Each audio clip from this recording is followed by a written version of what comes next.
What do you think the biggest difference, or one of the most important differences, is between what the world teaches and what the gospel teaches about sexuality?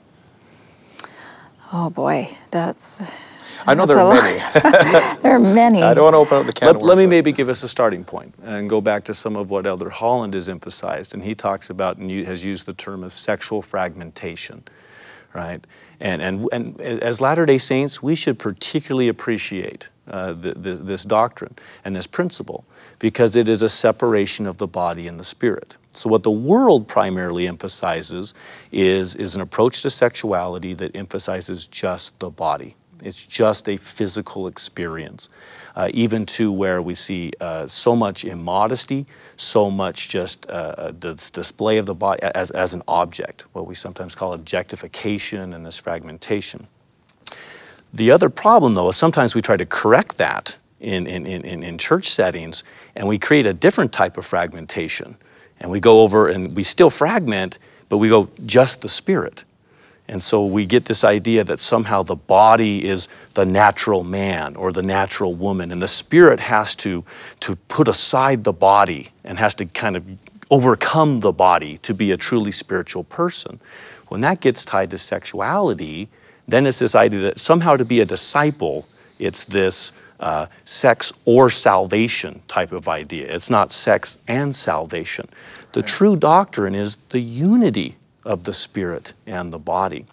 So the dominant message that so many of our young people get from the world around them is this physical fragmentation. It's just the body, doesn't matter, and that's where things of casual sexual relationships, sex before marriage, these types of things then become much more acceptable because it's just the body, just for enjoyment, just for pleasure, right? But we can also get into some of these other stumbling blocks where we go into the spiritual fragmentation. So it's really to find that ability to unify.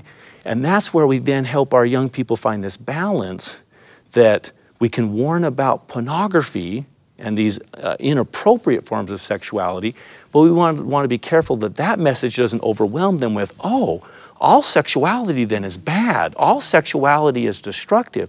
Oh, my attraction to pornography means I'm a bad or wrong person, rather than understanding, no, your sexual interest, your response to those sexual cues, that's very understandable. It's part of who you are.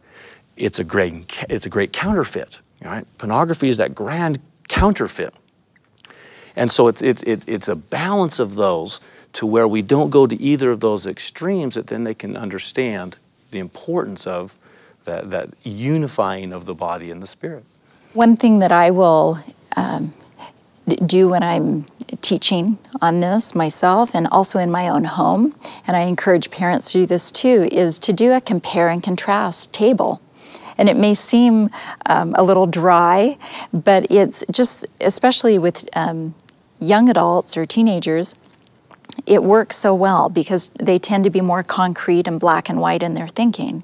And so we will do 2 columns, and in one column we'll describe adjectives or descriptors for healthy sexuality within a gospel context, and then what the world teaches about sexuality. And we'll compare and contrast things like, one, in the gospel we are taught that this is private and sacred. In the world, this can often be publicly displayed and not treated as sacred. It's quite profane, actually.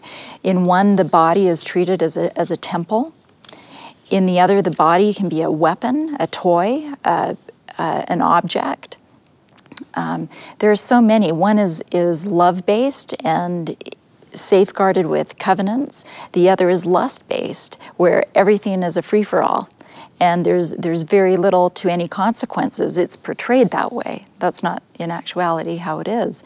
So that compare and contrast approach I have found work well. It in a way simplifies it, and it helps young people understand very clearly this is how they are different.